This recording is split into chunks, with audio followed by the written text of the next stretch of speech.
Good morning students. हम पढ़ रहे थे द्वितीय पाठ यानी दूसरा पाठ जिसका नाम था ग्राम्य जीवन यानी गांव का जीवन।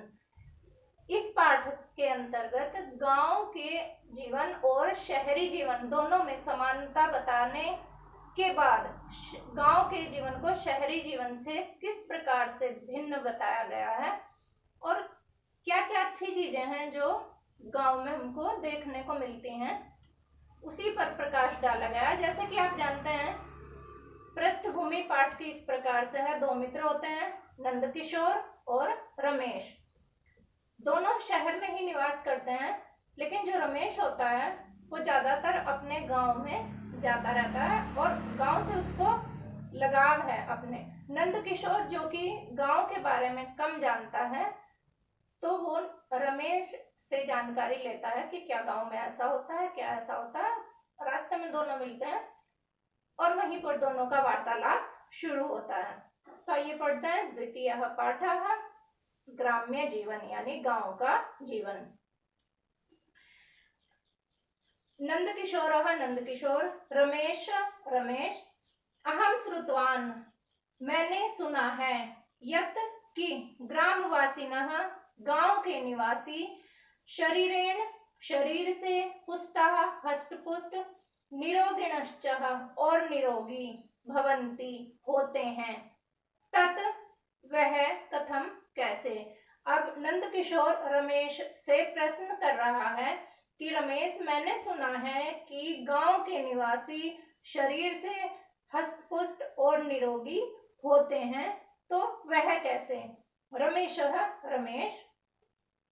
अब नंदकिशोर की इस बात का रमेश उत्तर देते हैं, सत्यम श्रुतम भवता तुमने सच ही सुना है।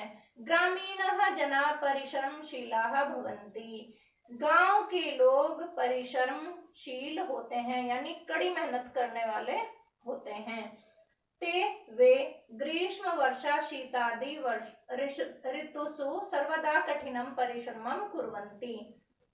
ते वे ग्रीष्म वर्षा ग्रीष्म ऋतु में, वर्षा ऋतु में, शीतादि और ठंड में, शीत ऋतु यानी ठंड में, सर्वदा हमेशा कठिनम परिश्रमम कुर्वन्ति बहुत कठिन परिश्रम करते हैं। यानी मौसम चाहे कोई भी हो, गर्मी हो, सर्दी हो या बारिश का मौसम हो, वह कठिन परिश्रम करते हैं। ते स्वशरीरम पुष्टम बलवन्तः च विधातुम ते वे स्वशरीरम अपने शरीर को पुष्टम हष्टपुष्ट बलवन्तः च और बलशाली विधातुम बनाने के लिए पुष्कल मात्रायाम दुग्धम पिबन्ति भरपूर मात्रा में दूध पीते हैं। धृतम दधि च खादन्ति धृतम घी, दधि दही च खादन्ति और खाते हैं, दूध और दही खाते हैं। एतदर्थं ते स्वगृहेषु इसके लिए वे अपने घरों में गाम यानी गाय, अजाम माने बकरी, महिषी माने भैंस, च पालयन्ति पालते हैं। इसके लिए यानी दूध दही खाने के लिए वे अपने घरों में गाय, बकरी और भैंस आदि पालते हैं। ते भोजनेषु हरितानि शाकानि प्रयुज्यन्ते वे भोजन में हमेशा हरी शाक और सब्जियां खाते हैं। यानी ते स्वक्षेत्रेभ्य एवं प्राप्नुवन्ति जिनको वे अपने ही खेतों से प्राप्त हो जाती हैं। केचन जनाः गृहाणि परितः अपि शाकानि रोपयन्ति केचन जनाः कुछ लोग गृहाणि परितः अपने घर के चारों ओर भी शाकानि रोपयन्ति शाक सब्जियां लगाते हैं। एक बार फिर से इसका अर्थ देख लीजिए। सत्यम श्रुतम भवता रमेश कहता है, नंदकिशोर आपने सत्य ही सुना है। ग्रामीण जनाः परिश्रमशीलाः भवन्ति गांव के लोग परिश्रमशील होते हैं या कड़ी मेहनत करने वाले होते हैं। ते ग्रीष्म वर्षा शीतादि वे गर्मी के मौसम में, बारिश के मौसम में और ठंड के मौसम में सर्वदा कठिनम परिश्रमम कुर्वन्ति हमेशा कड़ी मेहनत करते हैं, कठिन परिश्रम करते हैं। ते स्वशरीरं पुष्टं बलवन्तं च विधातुं पुष्कल मात्रायां दुग्धं पिबन्ति। वे अपने शरीर को हष्ट-पुष्ट और बलशाली बनाने के लिए भरपूर मात्रा में दूध पीते हैं। घृतं दधिं च खादन्ति, दूध और दही घी और दही खाते हैं। एतदर्थं ते स्वगृहेषु गाम अजाम महिषीं च पालयन्ति, इसके लिए वह अपने घरों में गाय, बकरी और भैंस पालते हैं। ते भोजनेषु हरितानि शाकानि प्रयुज्यन्ते, वे भोजन में हरी शाक सब्जियां प्रयोग करते हैं। यानी ते स्वक्षेत्रेभ्य एव प्राप्नुवन्ति, जिनको वह अपने खेतों से ही प्राप्त कर लेते हैं। केचन जनाः, कुछ लोग गृहाणि परितः अपि शाकानि रोपयन्ति, कुछ लोग अपने घर के चारों ओर भी इन शाक सब्जियों को लगाते हैं। नंदकिशोरः, नंदकिशोर, भवान सत्यम वदति, आप सच ही कहते हैं। नंदकिशोर कह रहे हैं रमेश को कि भवान सत्यम वदति, आप सत्य ही कहते हैं। मम पितामह वदति, मेरे दादाजी कहते थे, यत बलानां शरीरस्य बुद्धेश्च विकासाय गोदुग्धम अमृत तुल्यम भवति।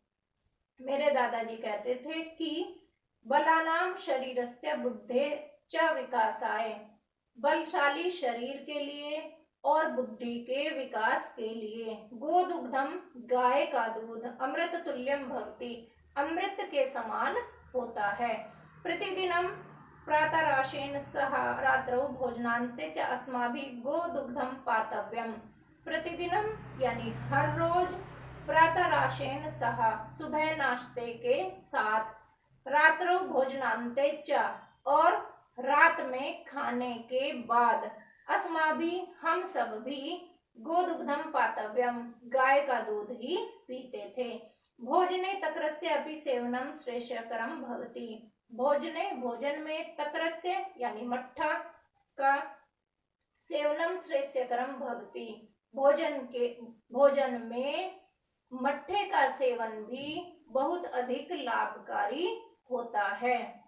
तो नंदकिशोर रमेश की बात से सहमत है। वो कहते हैं कि आप सच ही कहते हैं, मेरे दादाजी भी कहते थे कि बल और शरीर और बुद्धि के विकास के लिए, यानी शरीर के बलशाली होने के लिए और बुद्धि के विकास के लिए गाय का दूध अमृत के समान होता है।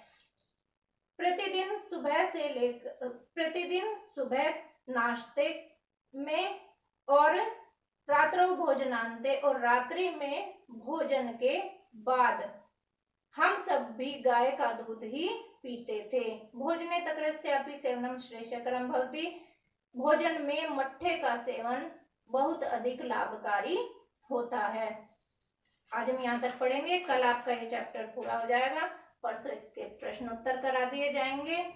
जब आपको इसकी पीडीएफ भेजी जाती है, फोटो भेजी जाती है, तो 15 मिनट आपको इसका वाचन करना होता है। वाचन अर्थात आपको इस चैप्टर को संस्कृत प्रोनाउंसिएशन करना होता है, उसको पढ़कर देखना होता है। तो काफी सारी चीजें जो है वो समझ में आती हैं कि किस शब्द की हिंदी क्या होगी, उसका उच्चारण किस प्रकार से किया जाएगा, क्योंकि कई बार मौखिक आपकी परीक्षा होती है तो आप संस्कृत बोल नहीं पाते हैं। उसके लिए ये आवश्यक है, जब आपको पीडीएफ भेजी जाए तो आप उसको जरूर पढ़ें। धन्यवाद।